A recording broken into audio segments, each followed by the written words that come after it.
Welcome, everybody, to Cinema Royale. I am Travis Thompson of PunchDrunkCritics.com, and this is the official podcast of the Punch Drunk Critics. And I've been away for a couple weeks. Now, if you've been checking out the Punch Drunk Critics YouTube channel, there's been a few things that I've done here and there.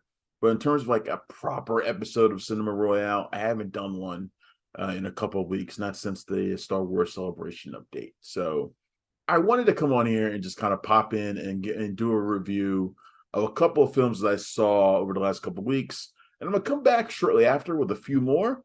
But I wanted to put these two together because they're two movies of the same genre that are attempting the same thing. And one is successful and one's not. Those two films are The Pope's Exorcist, starring Russell Crowe, and Renfield with Nicholas Hoult, Awkwafina, and the reason why anybody went to go see this thing, Nicolas Cage as Dracula. So what is the thing that they're both trying to do? They're both trying to launch franchises. It's clear as day when you watch both films.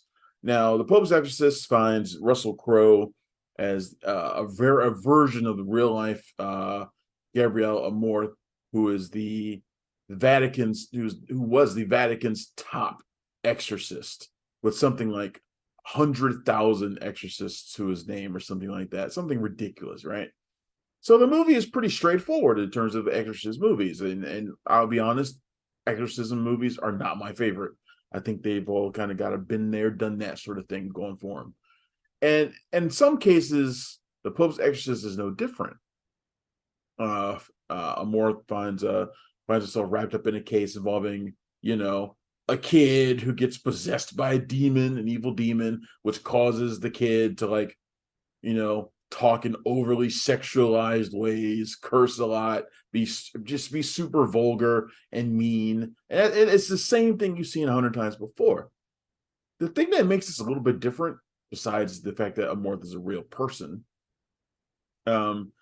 is that the movie's kind of silly.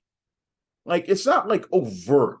It's not like they were trying to make like an outright superhero movie. But then again, they're not trying to make a superhero movie either.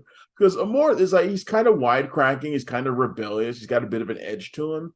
He stands opposed to the higher-ups who are trying to rein in his activities. And he's just a guy who does not approach this the way a normal exorcist would.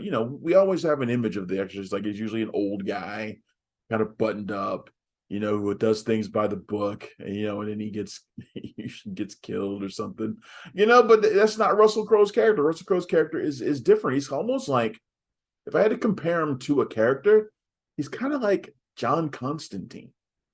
And I think that's exactly what they were going for. Now, it's actually pretty successful. Russell Crowe is clearly committed to this role. He's having a hell of a time having fun with it. And they were smart to get a director like Julius Avery, who did the films Overlord. He did the film Overlord from a few years ago. And I think he did the Cloverfield Paradox as well. But anyway, maybe I'm wrong about that. I know it's Julius Avery though. And but the movie is faster paced. It's got really good special effects for an $18 million movie. And I wanted to see more of Russell Crowe as Father Amorth. I really did. So they really sold me on this, and it's been successful. Like I said, the movie cost $18 million. But it's made like $52 million. And just yesterday, they announced that there's going to be a Pope's Exorcist sequel, or at least the one is in the works. Doesn't mean it'll finish, but they're in early development on one. So it seems like the gamble that Screen Gem has made on this movie has paid off, and I'm kind of happy to see it. And the reviews have been solid. I've recommended it to some people to go check out if you like this kind of thing. And Pope's Exorcist is a pretty decent film. Yeah, it follows some cliche aspects, the iconography, the exploding crucifixes and things like that are all the things you've seen before. But like I said, the way the movie is approached is different. It feels like a comic book movie in a lot of ways, which I think is interesting. Now, Renfield is a horror comedy, so yeah, it's faster paced, it's silly, and it stars Nicolas Hoult as Renfield, who was Dracula's manservant, loyal manservant in the original Bram Stoker's novel, gifted with him with a little bit of Dracula's powers, basically to help him find food to eat. He'll bring him humans for Dracula to devour and things like that. But in this movie, Renfield is in a self-help group for people trying to break away from toxic relationships. He's trying to get away from Dracula, basically. And he ends up kind of turning into a hero. He stops a crime committed by a local crime syndicate, and he becomes sort of a local hero. Starts working with a cop partner played by Aquafina.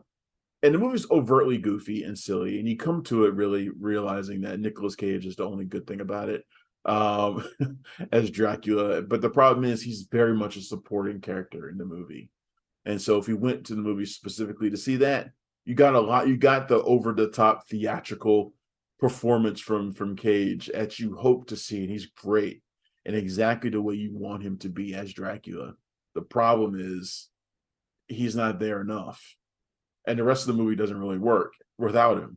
Like Nicholas Hoult, I don't know who keeps casting him in these kind of horror comedies. He never seems to be that great in them, honestly.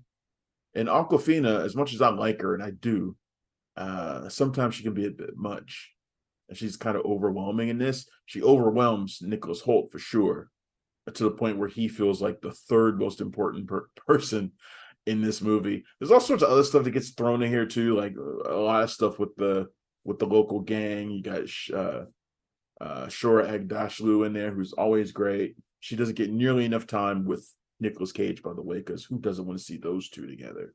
You also get Ben Schwartz as like her son, who's a bit of a doofus, but a violent doofus, or he at least puts himself out there to be a violent doofus.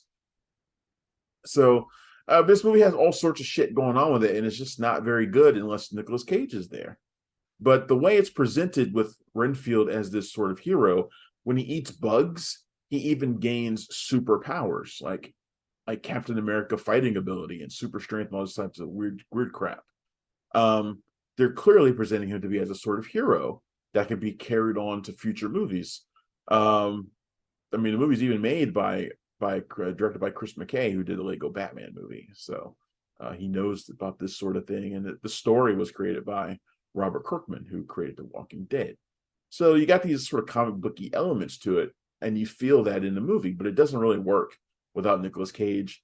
And the movie cost like $65 million and it's made 17. So people were not feeling Renfield. And there's not going to be any sequels to this unless somebody gets really desperate.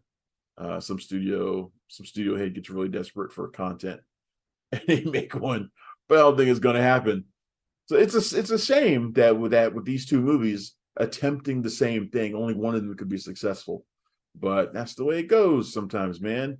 And it'll teach studios a lesson. You make a movie that's a bit less expensive, it's easier to find success. And the Pope's Exorcist did that. Like I said, it only costs like $17 million, and it's doing well enough. It didn't have to break the bank in order to be a hit, and so it is. And it's still out in theaters. And Renfield, I think, is on the way out. So there you go. All right, well, this has been a brief Cinema Royale. I'm Travis Hobson. I'll be back later today with a few more reviews, and I'm going to see Guardians of the Galaxy tonight. Which if you're watching on YouTube, I got my Guardians of the Galaxy shirt on. I'm ready to go.